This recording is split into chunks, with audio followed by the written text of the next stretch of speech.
இந்த இன்ஃபோசிஸ் சேலரி நியூஸ்ல எல்லாரும் சிஇஓவோட 82 கோடி சேலரி பத்தியும் க்ரோர்பட்டிஸ் பத்தியும் தான் பேசிட்டு இருக்காங்க.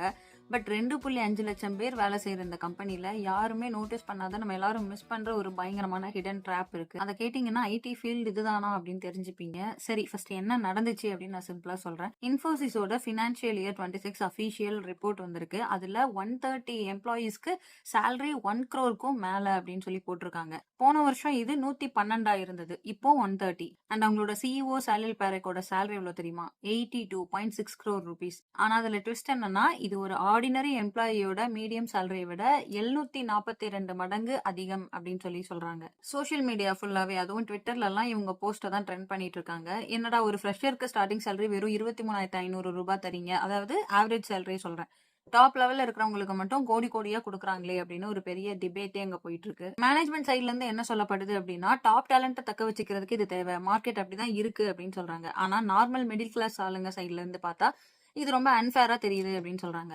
ஆனா இங்கதான் நம்ம எல்லாரும் மிஸ் பண்ற அந்த முக்கியமான விஷயமே இருக்கு. டோட்டலா இன்ஃபோசிஸ் இந்தியால வேலை செய்யறவங்க 2,52,753 பேர்.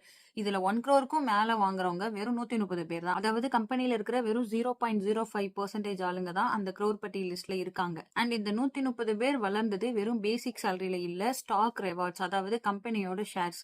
மேல இருக்கிற அந்த 0.05% ஆளுங்களுக்கு ஷேர்ஸ் தராங்க, அது வளருது, அவங்க கோடீஸ்வரங்க ஆகுறாங்க. ஆனா கம்பெனிக்குள்ள நுழையிற ஒரு ஆர்டினரி ஃப்ரெஷரோட சேலரி 23,500 ரூபாய். யோசிச்சு பாருங்க, விலைவாசி எல்லாம் எவ்வளவு ஏறிடுச்சு. ஆனா ஒரு என்ட்ரி லெவல் ஐடி எம்ப்ளாயோட சேலரி ஆல்மோஸ்ட் 10 to 15 இயர்ஸா பெருசா மாற்றமே இல்லை அப்படின்னு இண்டஸ்ட்ரி எக்ஸ்பர்ட்ஸ் பாயிண்ட் அவுட் பண்றாங்க. இதுல இருந்து என்ன புரியுது? ஐடி ஃபீல்டுல நீங்க டாப் 1%ல இருந்தா உங்களுக்கு ஸ்டாக்ஸ், நீங்க என்ட்ரி லெவல்ல இருந்தா உங்களுக்கு ஸ்ட்ரகிள். இதுதான் கிரவுண்ட் ரியாலிட்டி அப்படின்னு நான் சொல்லல, ட்விட்டர்ல ஆர்கியூமெண்ட் போயிட்டு இருக்கு. இந்த 742 மடங்கு சேலரி கேப்பை பத்தி நீங்க என்ன நினைக்கிறீங்க? நியாயமா இல்லையா அப்படின்னு எனக்கு கமெண்ட்ஸ்ல சொல்லுங்க.